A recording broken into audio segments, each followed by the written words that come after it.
Comic Media posted this the other day, and I saw a lot of people disagreeing about all the different choices that they're making for the new Fantastic Four movie, so I decided let's talk about it for a little bit, just to go over everything and give you my own thoughts on them. Good morning, afternoon, or evening, wherever you are. I did a little bit of research for this because the Fantastic Four are not my favorite superheroes, so I haven't read much about them, but I have read some. Oh, disclaimer, by the way, there will be spoilers possibly for the Fantastic Four movie going forward because I'm just going based off the speculation that we've gotten told to us by actors, so if you don't care, cool. So let's first talk about this decision with the lack of an origin story for this movie. This personally doesn't affect me very much. I don't really care for origin stories. I like them just as much as the next person, but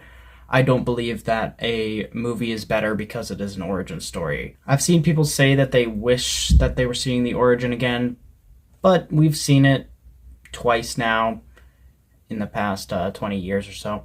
So there's no reason to reinvent the wheel here and do it again. Origins are cool, but they take up a lot of the story, which is exactly what Matt Shakman said when he was talking about this, and I completely agree with him on that front.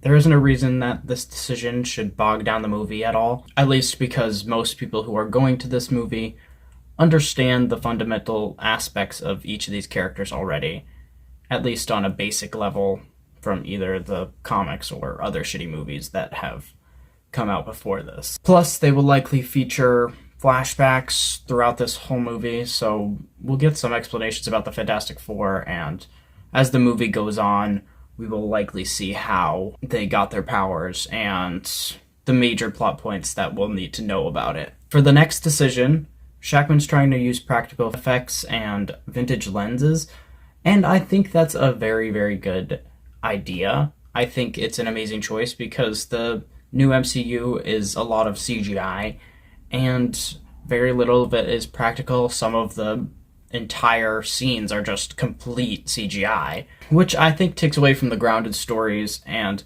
the beautiful practical sets that we could be getting. Both have a time and place for each other, and this will be beautiful, at least from what we've seen so far. Now for the change of the Silver Surfers.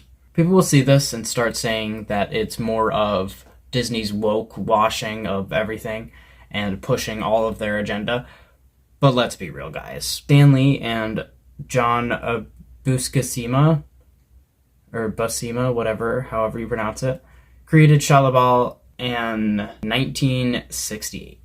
She's been around for a little while. In a What If issue in 1982, I believe it was, so in an alternate reality separate from the main universe, Galactus transformed Shalla into Silver Surfer. And I think that this change will hopefully be welcome among longtime fans because Norrin Radd Silver Surfer is awesome, yes, but we've seen him before already, so I think that we can implement somebody else as Silver Surfer and it'll work out just fine. The next decision fits into an earlier point of mine, and that's because it's part of the same quote from Shakman, which is that origin stories and Doctor Doom both take up such a large amount of the movie that he didn't want to implement either of them into this movie. So Galactus is the main villain, which makes perfect sense because Shalla is turned into Silver Surfer by Galactus in that alternate universe from that What If issue. So that's my thoughts on that. The next choice was that Vanessa Kirby wanted to incorporate some aspects of Malice's character into her portrayal of Sue Storm. And that makes a little sense why she would want to do that, because Malice is just one version of Sue Storm, and it's just part of her history. But some may get confused that she's just trying to make Sue Storm a villain, which is not what she said at all. She said that she loved the Malice part of Sue's history and how the dark stuff about her life came to the surface and really made her feel like a human character and not just some goody two-shoes trophy perfect housewife that never gets mad, and really just that toxic version of femininity that was used before. So I think that this is an interesting change, and I'm glad that the actors really care about the characters that they're playing and how much they really care about how these characters are portrayed in live action. Which brings in right to my next point, which was probably the change that caused the most amount of controversy, which is that Johnny Storm won't be a womanizer. Alright, before you go and say, that's his entire character, what about character growth? Johnny Storm isn't Johnny anymore. I have one thing to say to that. Okay, wait. Before you go and type something in the comments, I can hear the angry keyboards from miles away. Just wait. Peter Parker would not be best friends with the womanizer. You're telling me that the guy who represents, like, stoic heroism, who will absolutely never give up, always put others before himself, is out here being friends with somebody who treats women like shit? What? Okay. Calm down. It's not that deep, guys. It's not that deep, alright? Johnny Storm, he's always been super flirty, okay? He's always been super quick to fall in love with any women who show him any type of intimacy. And in earlier films, he's branded as some playboy who doesn't care about women's feelings.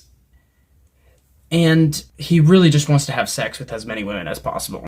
I get that there's some aspects of him being a womanizer in the comics too, and being a playboy and whatnot. But if you think that's his entire character, then you're just wrong. You clearly didn't pay attention. Joseph Quinn said that his version of Johnny Storm isn't as callous with people's emotions, and not that he's not going to be flirty.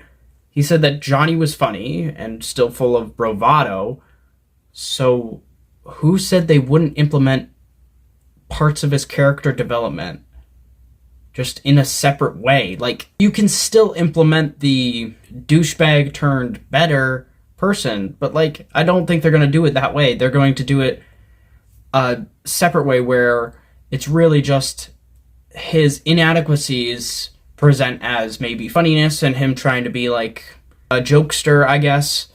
I really feel like some of you just assume stuff, and it's kind of just sad to see. Do you really think that a hero would be out here being a dick to women? Why do you think they changed Tony Stark from being just this evil dickhead into this guy who eventually learned his lesson? And you don't have to see that again with Johnny Storm. You could do something different with Johnny Storm, which is what they seem to be doing. Johnny Storm will probably still have character development, and he won't be as horrible of a person as he is previously seen to be before. At least based on what's just told by us, this is all pure speculation. And finally, the last change that was on this list is that they will not be implementing this into the main MCU timeline yet.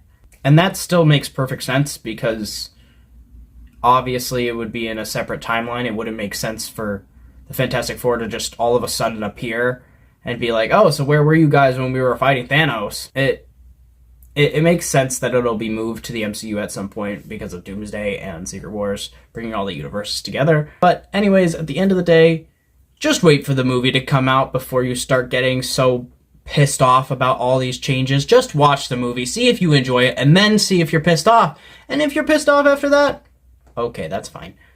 I'm super excited for this movie, and let me know in the comments if you are still excited for this movie, or if you are not going to see it, or whatever.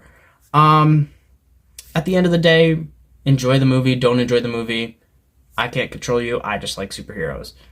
I have socials on the screen that you can all go look at, or not, but I put little sneak peeks and stuff like that out there for people to see if they want to see them.